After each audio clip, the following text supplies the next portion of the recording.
Global Energy Leaders Summit is modeled on the lines of the COP. And the idea was to create a platform like COP for India for the energy sector. And we took the lead in doing this. We hope that this will rotate among the states in the country. And the idea is to look at what challenges the energy sector in the country is facing, what all needs to be done, and primarily, look at collaboration among the states in solving these issues that the energy sector is facing. That's the whole objective of it. Create a community of practice, look at the best practices across the world, get them to share among all the states, all the ministers, discuss with policymakers, industry leaders, take their feedback and accordingly design policies. Sir, if we talk about Odisha is blessed with minerals, gold, bauxite. Having said that, Odisha is having 575 kilometer coastal areas. What's your plan for wind energy and how you are going to take advantage of that? So, the National Institute of Wind Energy has indicated that there is a potential of about 12,000 megawatts of wind energy in Odisha.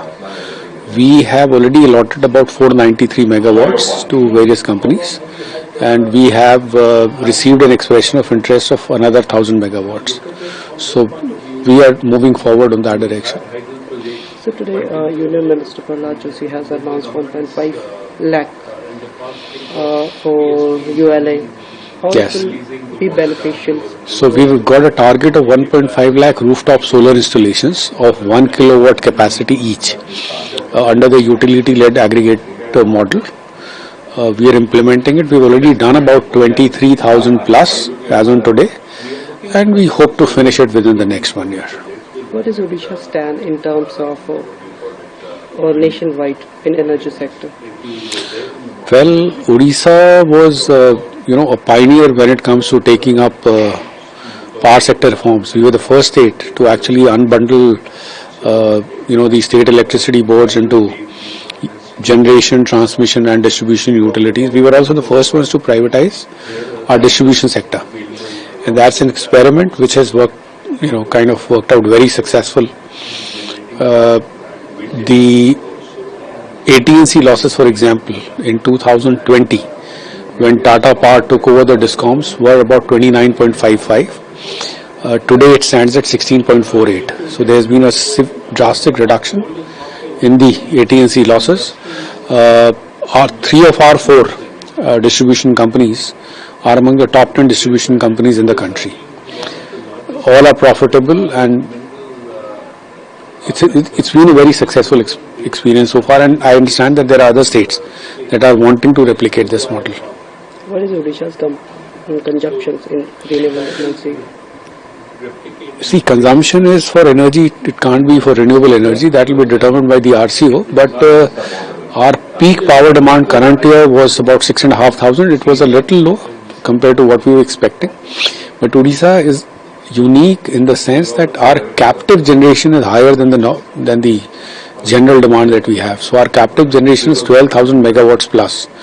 A whole lot of our large and heavy industries, steel, aluminium, they have their own captive generation, and which I said is about 12,000 plus megawatts. Our contracted capacity is about 9,000 megawatts, and we are a power surplus state. We supply power to other states also, and we hope to retain this leadership position in the years to come.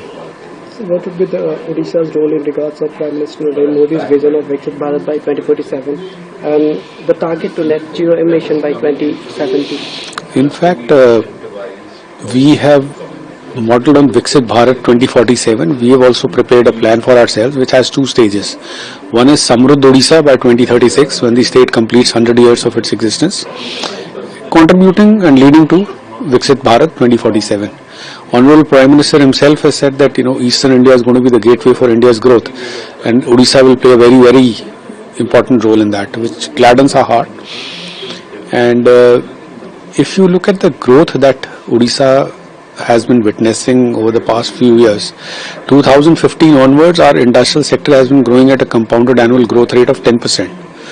Our per capita income has been growing very, very aggressively. very rapidly in fact. If you look at the per capita income in 2015, the gap between the national per capita income and the Odisha state per capita income was about 31%. That gap in 9 years has come down from 31% to 8.8%. So if we continue growing at this pace, our per capita income is likely to surpass the national per capita income over the next 7-8 years. So we will definitely be contributing to Viksit Bharat vision of Honorable Prime Minister. So can it be said that Odisha is going to powerhouse for energy sector? Well, when it comes to energy transition, we hope to be a leader, a torch bearer in the country.